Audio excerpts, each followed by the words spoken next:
Sausage? Come. Yeah.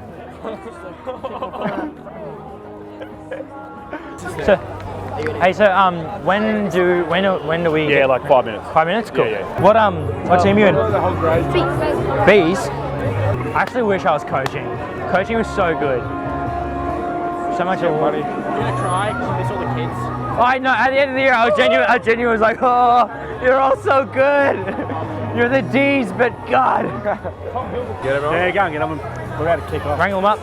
Supporters group to sincerely welcome you all along here this afternoon to launch the 2017 Nudgee Rugby season. I'm sure it'll be a good Can you just hold that for me? Welcome everybody. Gives me great pleasure to be the manager again for 2017. The boys have worked hard, as Simon said, for many months now. I'd like to welcome up our coaches, who without their hard work we wouldn't be here today. So our head coach, Mr. Gerard Alexander, the assistant coaches, Mr. Andrew Scottney, Mr. Ben Ralston, and if we could just acknowledge in his absence, our strength and conditioning coach, Mr. Harrison Westbrook.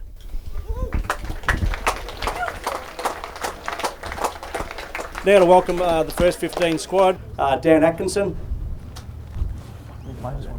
Brendan Bell, Tommy Blackmore, Ethan Bullimore, Hayden Mosley, Rajan Pasatoa, Hayden Sayers.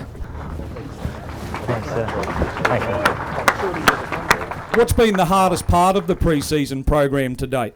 I think it's just the constant training, training most days and just trying to treat all your little niggles that you get from, contact and fitness sessions and all that kind of stuff. So yeah, just keeping on top of injuries to, keep you going and get you right for the season. What does it mean to you to actually make the first 15 squad and be part of that whole inner circle and and what the season ahead will bring for you? Yeah, it means a lot. You create such a camaraderie with the boys, and it's great having the little fellas looking up to you, and when you get out there and look up in the grandstand, all the training's worth it.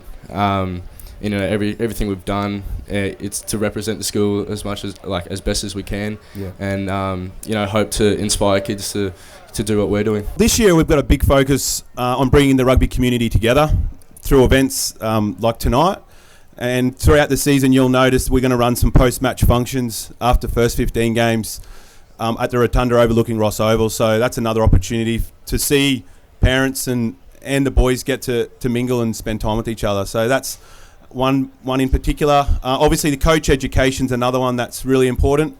So we're constantly trying to make sure the coaches that we have in the program have a really good understanding of the boys in the game and how to communicate with the boys. So yeah, that's something that we're putting a lot of resources into, so it's good. The fact that Nudgee is bringing back some of the old boys as coaches as well has just given the boys another level of respect, and they can relate to these guys and be inspired by these guys. They're playing good games outside of Nudgee as well. So all of that, as far as a young man and a player, has sort of helped develop their skills and their personality, I suppose.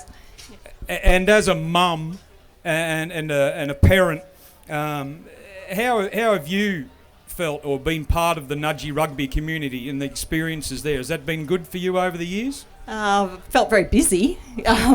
So I think with the three of them, and as they get older, there's obviously quite a few morning trainings and afternoon trainings. It's a lot of running around, but apart from being busy, it's actually pretty awesome because you get to, initially from the very first game, get to meet some great parents on the sideline. You bump into those parents regularly throughout the boys' seasons. You also get to meet them again when their siblings are playing with your younger children, which is pretty cool. I know I'm keen for the games to start, and the boys would be the same. We've trained for a long time, and tomorrow will be exciting, and then the preparation for Terrace will be even more exciting. So yeah, we're anxious, but we're really looking forward to it. Yeah, fantastic. And in regards to the premiership proper, who do you see as Nudgee's biggest threat, or the biggest threat within the GPS competition? It's an interesting one this time round. I suppose Southport will be very good. Ipswich are a really big side, so they'll be difficult to handle. And although Shane Drum's been trying to tell us that BBC would be no good, they look like they'll be very strong. Their forward pack in particular has got a lot of players in those Queensland 1 and Queensland 2 teams, so those three teams will be very hard to beat. But again, it'll be very close, like last year was, where now there's very few games you can go into with a relaxed attitude and think you'll come out as winners. And I know you're not going to reveal inner sanctum secrets or anything like that, but can you give us a very broad overview in regards to the strategy you adopt to take the boys through the season with the view to have that success at the end of the competition? Well, I suppose maybe not directly answering that question, but I suppose we've got to focus on a few things, and our success on the field is obviously paramount. But I suppose if we got to the end of the season and we had a successful season, but off the field, our behaviour or our attitude had let us down, I think we'd be, less happy than if we'd gone the other way and lost a game or so, but still had impeccable behaviour. So that part where we had the interaction with the under-11s, to me, is as important as anything we're doing.